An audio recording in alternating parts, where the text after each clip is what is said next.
Dear students, in this video, let me discuss the topic diffraction grating. What is diffraction grating? A diffraction grating consists of very large number of narrow slits side by side. The slits are separated by opaque spaces.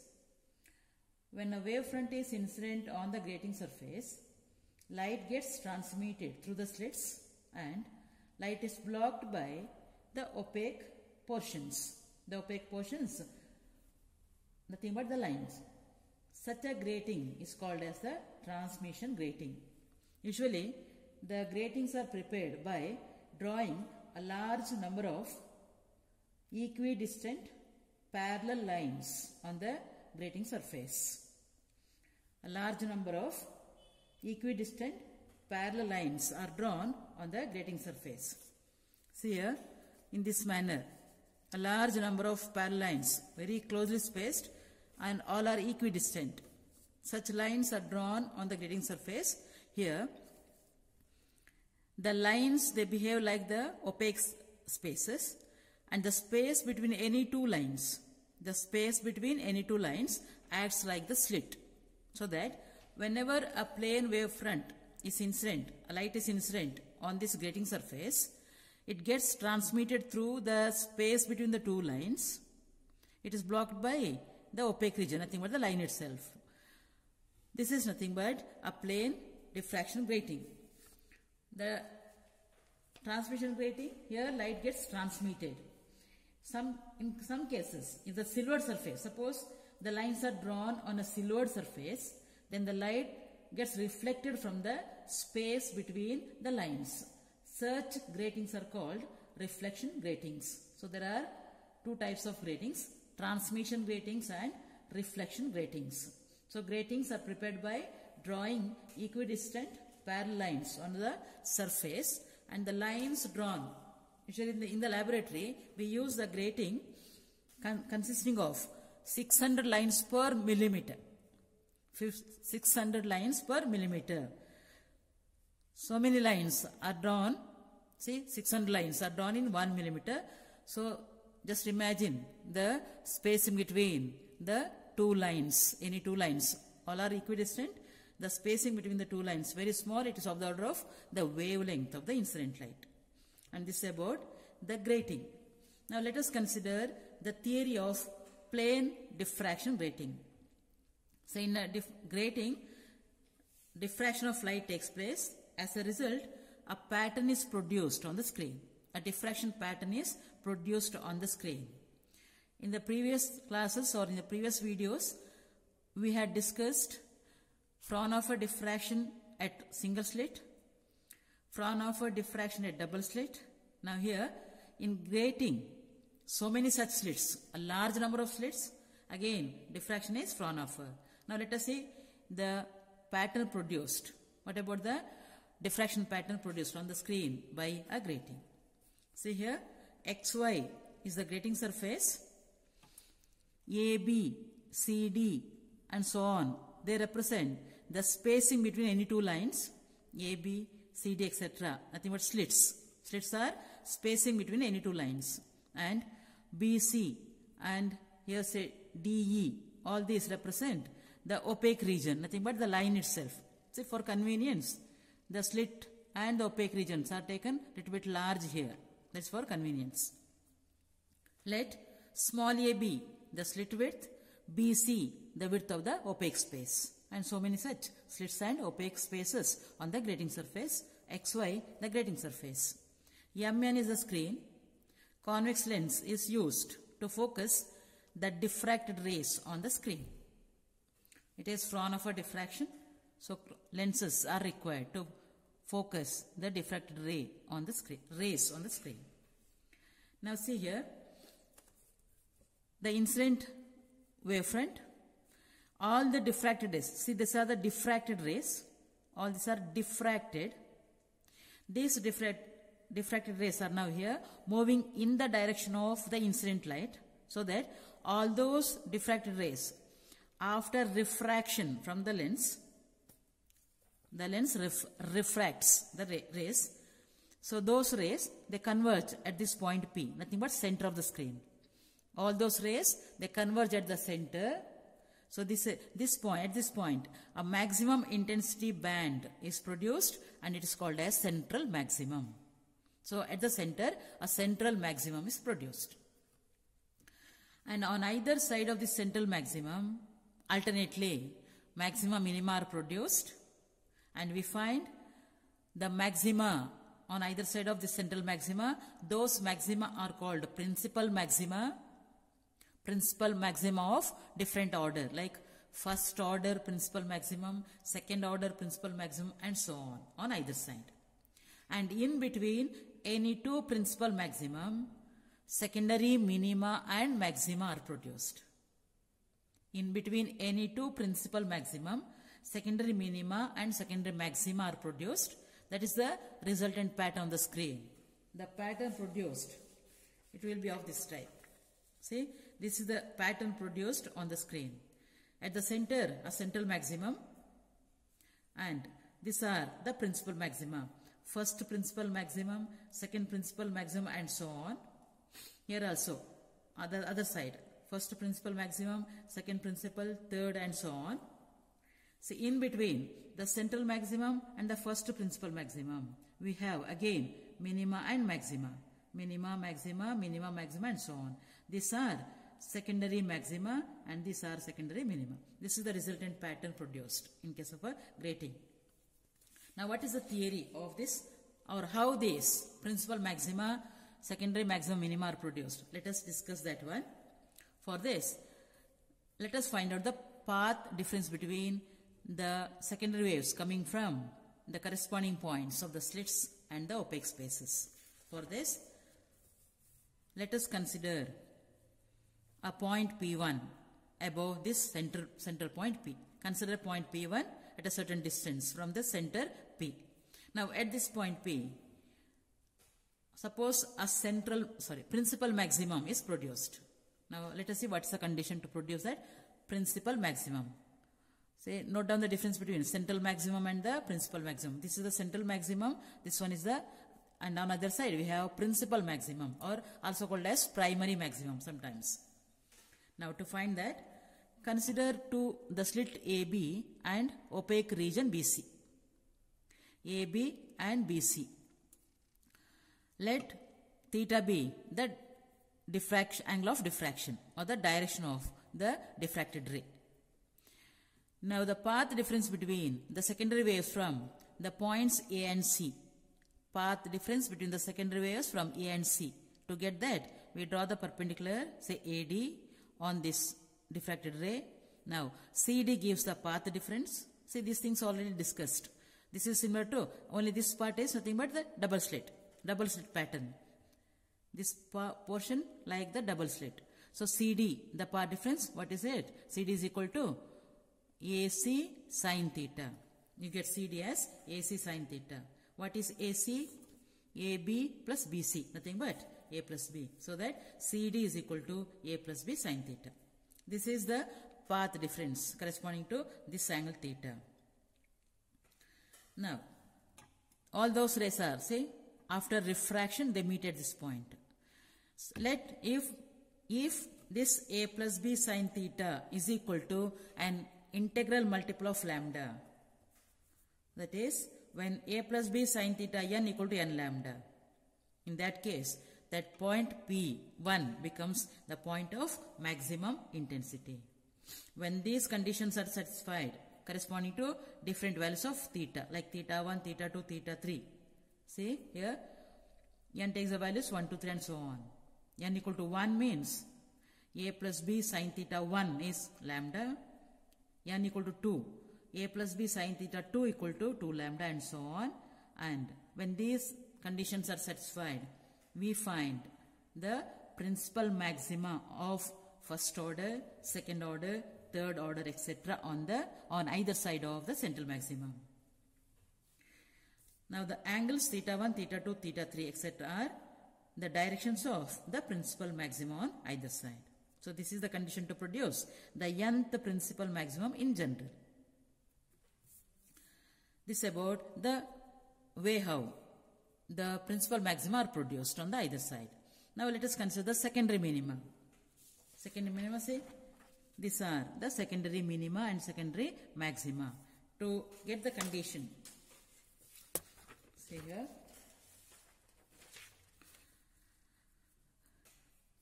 for the nth principal maximum, this is the condition. Suppose, see this is the angle of diffraction for the nth principal maximum.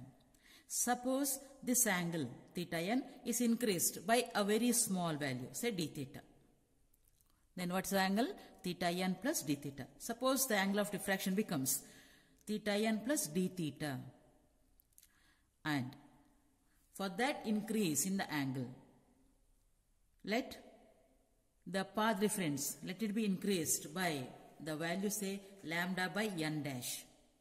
Here n dash means the total number of lines on the grating surface. Then if you consider the whole surface of the grating, suppose this is a full surface consisting of, from here to here, consisting of n dash number of lines here to here, then the path difference between the secondary waves coming from this point A and this point on the other end, it is always lambda. So that path difference between any two successive points, it is given by lambda by n dash. N dash total number of lines on the grating surface. So if the angle increased, that is a small angle, say suppose d theta is a small angle corresponding to the increase in the path difference lambda by n dash, then the intensity produced at the given point, it will be minimum. Nothing but a first secondary minimum. A secondary minimum is produced at that point. Say here. This is the first secondary minimum. After the principal central maximum, first secondary minimum.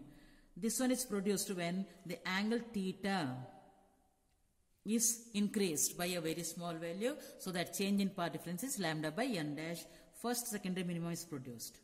If the angle of diffraction is increased in such a way that the path difference changes by lambda by 2n dash, in that case, we get the second one. Secondary minimum. In this way, the different, see here, suppose the path difference changed by a value 2 lambda by n dash. The secondary minimum is produced.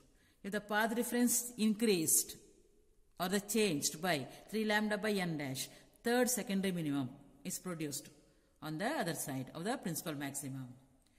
So thus, when the path difference changes by the values lambda by n dash, 2 lambda by n dash, 3 lambda by n dash and so on, the different ordered secondary minima are produced. If the path difference between the secondary wavelets from A and C is increased by 3 lambda by 2n dash, here it is. Here we give the condition A sin theta n plus d theta is equal to n lambda plus lambda by n dash, n lambda plus lambda by 2n dash and so on for secondary minima, and that A plus B, sorry, not A plus B. When the path difference is A plus B sin theta n plus d theta is equal to lambda by n dash, first secondary minimum. When the condition A plus B sin theta n plus d theta is equal to n lambda plus lambda by 2n dash, second secondary minimum. Sorry, 2 lambda by n dash, second secondary minimum. It is produced. And so on. If the path difference between the secondary wavelets satisfy the condition A plus B sin theta n plus d theta is equal to 3 lambda by 2n dash. See, this is odd multiple of lambda. 3 lambda by 2n dash, 1 lambda by 2n dash, 3 lambda by 2n dash, 5 lambda by 2n dash and so on. For the increasing values of d theta, secondary minima, or secondary minima are produced. Those secondary minima are first secondary minima, second secondary minima, and so on. So that in between any two principal maximum, we have n dash minus 1 number of secondary minima and n dash minus 2 number of secondary maxima. Number of maxima is less than number of minima. Number of minima is one more. Here it's minima, see, this is maxima. Minima, maxima. So in between any two principal maximum, there are n dash minus 1 number of secondary minima and n dash minus 2 secondary maxima. This is about the theory of plane diffraction grating, and this is the pattern produced on the screen. Central maximum, then we have secondary minima maxima, principal maxima of different order, and one more thing we can see here, as the order of the principal maximum increases, intensity of the principal maximum goes on decreasing. Similarly, as the order increases, order of principal maximum increases, the intensities of secondary maxima also goes on increasing. Secondary maxima, their intensity also goes on increasing as the order increases. This is about the theory of plane diffraction grating. So in a grating, we find a many number of principal maxima or principal maxima of large many orders are obtained. And this principle, say in case of if white light is used, if the grating is illuminated by white light, then spectra of many orders are produced. First order spectrum, second order spectrum. You know what a spectrum is? A colored patch. A colored patch consisting of 7 colors. It is the spectrum. It is produced, and in the case of a grating, we find many orders of the spectrum. First order, second order, third order, and so on. But as the order increases, the intensity of the spectral lines goes on decreasing. So usually in the laboratory, we can observe up to a maximum of third order, not more than that. First order is very bright, second order intensity less, third order is still less, but higher orders are not seen.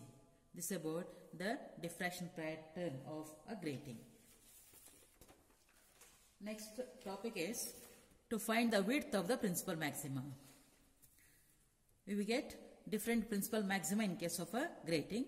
Now let us obtain the expression for width of the principal maximum. See here, XY grating surface. The openings are the slits. These lines are the opaque regions. Slit width is A, opaque space width is B. And one more thing, okay, I'll tell it later. Mn is the screen. Now to find the width of the principal maximum, let us consider the nth principal maximum produced on the screen. Let this one be the nth principal maximum produced on the screen. At this point, nothing but the center of the screen, as central maximum is produced. So this is the principal maximum of nth order. Let theta n be the direction of this nth order principal maximum. So that the condition to produce this nth order principal maximum is a plus b sin theta n equal to n lambda. This is the condition. Now, on either side, we have the secondary minima. See, the points C and B, or B and C are the points of secondary minima on either side. Now, the conditions to produce these secondary minima, B and C, it is given by, what's the condition? The angle of diffraction is increased a little in such a way that the path difference is increased by a value lambda by n dash. For the first secondary minimum, path difference is increased by lambda by n dash. What is n dash? Number of lines on the grating surface. So this is the condition to produce first secondary minimum on either side. So to produce the minima at B and C, the condition is a plus b sin theta n plus or minus d theta equal to n lambda plus or minus lambda by n dash. See here, this is the secondary minima. Whatever the angle, direction of this secondary minima, theta n plus d theta. See, this is also d theta. So this is theta n theta n plus d theta, direction of this minima. Direction of this secondary minima at B, nothing but this is theta n, this is d theta, theta n minus d theta. So the directions of B and C are theta n minus d theta and theta n plus d theta respectively. And these two are produced when the path difference increased by lambda by n dash. So that this is the condition satisfied by the secondary minima. C and B respectively. For C it is theta n plus d theta equal to n lambda plus lambda by n dash. For B it is a plus b sin theta n minus d theta equal to n lambda minus lambda by n dash. Now divide equation 2 by 1. 2 divided by 1 gives this by this equal to this by this. Or here see a by b gets cancelled. N lambda by n lambda is 1 plus or minus lambda by n dash by n lambda. You get 1 by n dash n. Remember n dash, total number of lines on the grating surface. Now see here, we expand this numerator. This of the form sin of a plus b. Expansion is sin a cos b plus cos a sin b. Sin of a plus b. Sin a cos b plus cos a sin b. Expand, you get this. Sin theta n cos d theta plus or minus cos theta n sin d theta by sin theta n equal to this. Suppose d theta is very small. Then cos d theta can be approximated to 1. Sin d theta is approximated to d theta. So that this equation becomes cos d theta, this is 1. So this here only this sin theta n remains. Sin theta n and here sin d theta becomes d theta and divide. So that sin theta n by sin theta n it is 1 plus or minus cos theta n by sin theta n cot theta n d theta. See you get this. 1 plus or minus cot theta n d theta equal to this, or from this cot theta n d theta is 1 by n dash n, from this d theta is this. What is d theta? D theta is nothing but, see this width. D theta either this width or this one, nothing but half angular width of this nth principal maximum. D theta half angular width of, see half angular width of the nth principal maximum. And this is the expression for d theta. D theta where is inversely as n dash, inversely as n. What is n? Order of that principal maximum. And inversely as cot theta n. This is about the width of angular width. Half angular is d theta, or what's the angular width? Then angular width of this nth principal maximum is 2 d theta. This is the angular width. D theta half. Next is oblique incidence. Here in this case, the incident ray, or this is the case of normal incidence. The ray is incident, the plane wavefront is incident normally on the grating surface. This is incident like this. So this is the normal incidence case. Incidence is normal. Now suppose the wavefront is incident obliquely on the grating surface. Obliquely means making some angle with the normal. So theory of oblique incidence. See here AB the slit, BC opaque space, and this is the grating surface. This is the normal incidence. Now here we consider the oblique incidence. The rays are incident like this, making an angle I with the normal. So I the angle of incidence. So this is oblique incidence. The ray is incident obliquely, making an angle I with the normal. Let theta be the angle of diffraction. All these cases same. I, this is theta, and so on. Now let us find out the condition or the path difference between the rays diffracted from the grating surface when the incident obliquely on the surface. So a parallel beam of light is incident. I the angle of incidence, theta angle of diffraction, small a slit width, small b width of the opaque space. Now, and here one more thing. Here say this a plus b Here it gets cancelled, and this a plus b is called as the grating element or grating constant, and a plus b and n, they are related as a plus b equal to 1 by n, where n is the number of lines per unit length. N is number of lines per unit length on the grating surface, either per millimeter, per meter, per unit length, per meter usually, number of lines per meter on the grating surface. So a plus b, grating element connected to the number of lines per meter as this. Note down the difference between n and n dash. N dash total lines on the surface, n number of lines per meter on the grating surface. So a plus b is called grating element. Now see here. Now oblique incidence again. Let us go back to this. Now let us find out the path difference between the secondary waves coming from A and C. Consider the path difference between secondary waves coming from A and C. To find that path difference, draw perpendiculars AF and AE. Are the perpendiculars drawn? Now, the path difference between secondary waves from A and C is given by CF plus CE. Path difference is CE plus CF. That is the path difference. So find out CE and CF. To find out CE, it is to find out this. See, this is a triangle. This angle is theta. This is angle of diffraction, so this angle is also theta. Define sine theta in this triangle AEC. In the triangle AEC, sine theta is CE by AC. That is CE equal to AC sine theta. What is AC? AB plus BC. A plus B. So CE is A plus B sine theta.